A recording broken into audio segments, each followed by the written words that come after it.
Kisah dimulai ketika ditanya tentang yang terbaik di dunia seni bela diri, beberapa nama muncul. Namun, ketika ditanya tentang keluarga terbaik di dunia seni bela diri, hanya satu nama yang muncul.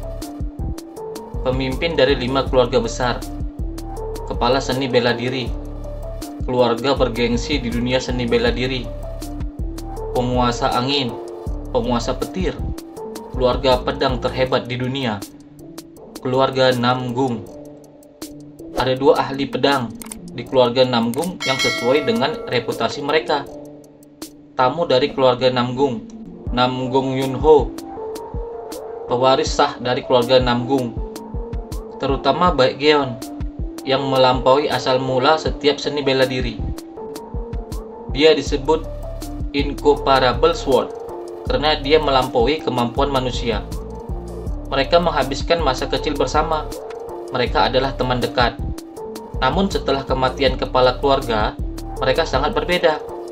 Pada saat yang sama, di keluarga Namgung terjadi peristiwa yang sangat mengerikan. Masa depan cerah keluarga Namgung mulai runtuh. Siapa yang tahu alasan mengapa langit membenci? Siapa yang tahu alasan mengapa manusia juga membenci? Orang-orang membenci malam. Tapi bagaimana kau tahu rupa mereka? Terlihat Baekgyeon, sang Incomparable Sword, dalam kondisi berlumuran cairan merah di seluruh tubuhnya. Begitu juga dengan Namgung Yunho, sang The Heavenly Sword. Tubuhnya terlihat banyak bercak cairan merah. Baekgyeon, ucap Yunho. Kenapa? Kenapa harus melakukan hal seperti ini? Teriak Yunho ke Baekgyeon. Kebaikan keluarga Namgung yang mengambilmu dan membesarkanmu. Kau membalasnya seperti ini. Baekgyeon, apa kau tidak takut kepada langit? Lanjut ucap Yunho dengan kerasnya. Baekgyeon hanya menatap tajam Yunho, sembari mengingat masa lalunya di keluarga Namgung. Ikut denganku, kau tidak perlu menangis lagi. Mulai sekarang, tinggallah bersama kami. Terlihat sosok Baekgyeon kecil yang polos. Mengganggu yang lemah adalah tindakan pengecut. Semua mundur. Nanti aku akan menikahi kakak Baekgyeon. Sekarang kita satu keluarga.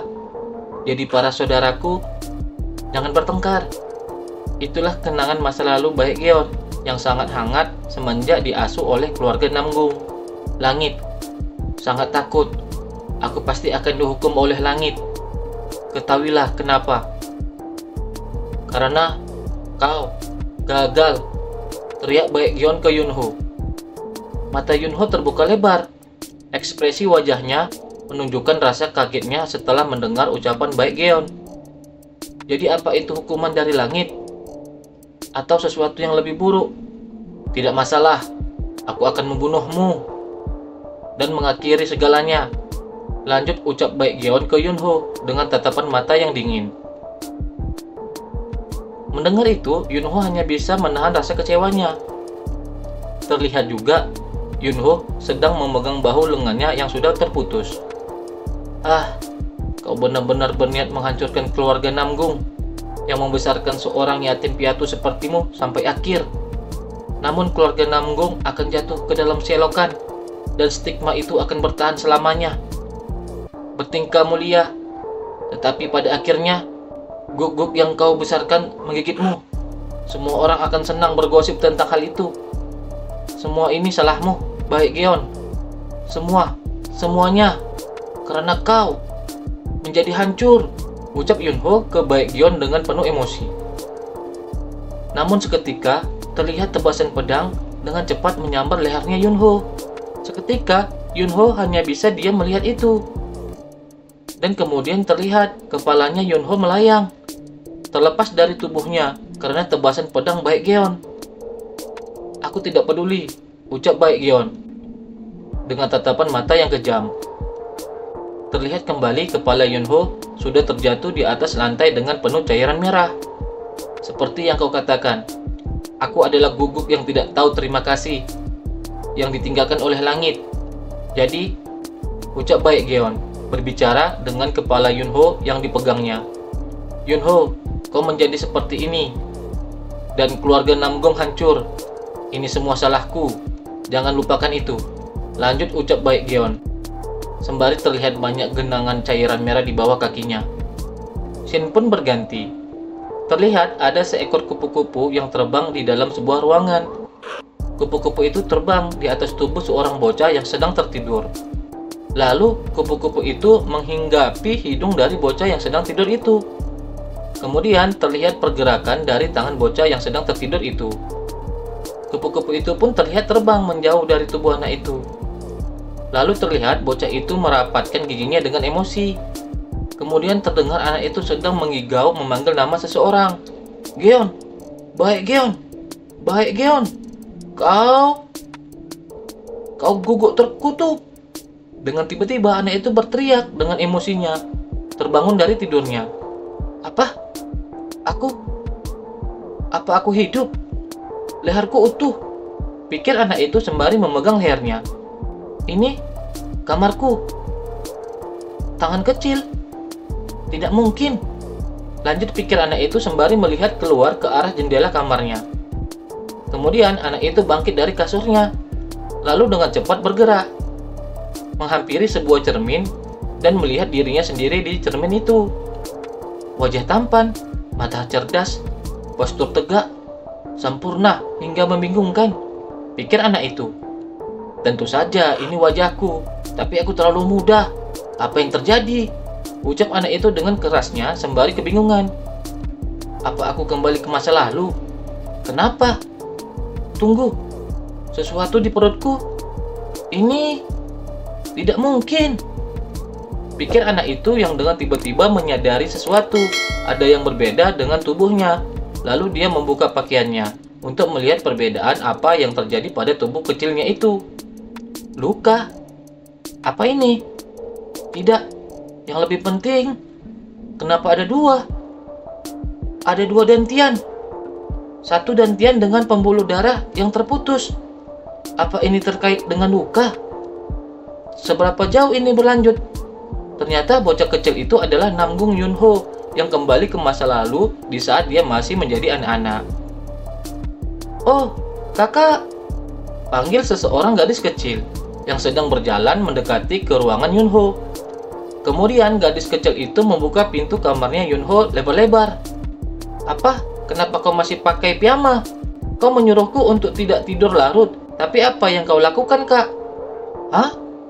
Hah? Ucap gadis kecil itu ke Yunho dengan sedikit kesal. Arin, ya, jika aku kembali ke masa lalu, semua orang pasti masih hidup. Arin dan ayah, semua anggota keluarga lainnya semuanya sama. Apa ini skema jahat dari langit? Itu tidak masalah. Bahkan jika ini jebakan, tidak apa-apa. Pikir lagi Yunho dalam benaknya. Bukankah aku baru saja melihatnya di sana? Gumam Arin sembari melihat Yunho yang hanya dia melihat dirinya. Ini adalah kesempatan untuk mencegah kehancuran keluarga dan menjaga keluarga Namgung tetap besar. Kesempatan melindungi puncak dunia bela diri. Tidak ada waktu untuk bingung. Pikir kembali Yunho. Arin, tahun berapa sekarang? Tanya Yunho. Hah? Ini tahun Gi. Apa kau kehilangan ingatan saat tidur? Jawab Arin ke Yunho sembari bertanya kembali. Tahun Gi, yang berarti aku berumur 14 dan Arin berumur 12, 6 tahun yang lalu. Dalam 2 tahun, kecuali Solin, Imei, Kunlun, dan Hainan, 9 sekolah besar akan lenyap. Dunia bela diri akan merosot dan Jianghu akan jatuh ke dalam kekacauan. Ayah akan berusaha keras untuk membangun kembali dunia bela diri, tapi dia akan meninggal dalam 6 tahun. Aku yang menjadi kepala keluarga pada usia muda akan kehilangan kualifikasi sebagai pemimpin aliansi, dan saat situasi genting, pengkhianatan Baek Geon akan menghancurkan segalanya. Kehancuran keluarga, aku harus mencegahnya dalam kehidupan sebelumnya dan sekarang. Bagiku, keluarga adalah segalanya. Keluarga Namgung adalah yang paling penting. Pikir Yunho sembari mengingat masa lalunya dan masa depan yang akan dia lindungi. Kemudian Yunho melihat adiknya dengan serius. Aku tidak bisa kehilangan 2 kali. Oleh karena itu, pikir Yunho, kakak mau kemana? Tanya Arin. Aku akan melakukan apa saja untuk melindungi keluarga Namgung, lanjut pikir Yunho dalam benaknya. Keluar, aku sedang ganti baju, ucap Yunho ke Arin.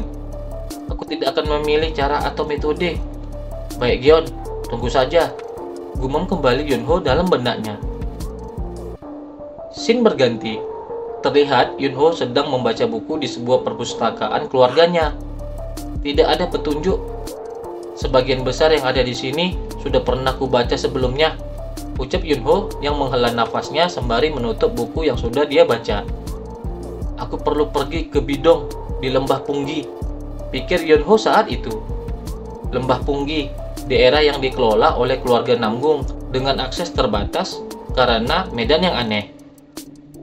Ini adalah tempat berbahaya, di mana jika tersapu oleh angin kencang dan jatuh ke tebing di bawahnya, sulit untuk mengambil kembali sisa-sisanya. Hanya mereka yang lulus ujian setelah berusia 15 tahun yang dapat masuk. Aku akan mencapai usia jihad tahun depan.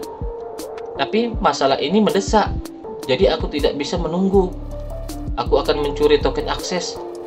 Pilih target termuda di antara mereka yang saat ini memiliki token akses, dan mencurinya diam-diam saat patroli, ucap Yunho berbicara sendiri. Sebagai seorang baik doh, ini adalah sesuatu yang tidak bisa kubayangkan dalam kehidupan sebelumnya. Siapa peduli, dalam beberapa tahun, semua orang mungkin akan mati juga. Aku belum pernah melihat gulungan rahasia yang disimpan di Bidong, bahkan setelah menjadi kepala keluarga. Mungkin ada petunjuk mengenai situasi ini di sana. Dan juga tentang perutku ini. Tujuan utama adalah Lembah Punggi, pikir Yunho dalam benaknya. Kemudian, terlihat Yunho sedang mengendap-endap di salah satu ruangan keluarganya dengan memakai topeng. Tidak ada kehadiran terdeteksi. Bagus, pikir Yunho saat itu. Lalu, Yunho memasuki ruangan itu. Di dalam ruangan itu, Yunho mencoba mencari kesana kemari sesuatu yang dia inginkan. Di mana ya? Kupikir akan ada di sekitar sini, pikir kembali Yunho. Tiba-tiba, Yunho melihat tumpukan pakaian di depannya. Jangan-jangan, gumam Yunho ketika melihat pakaian itu.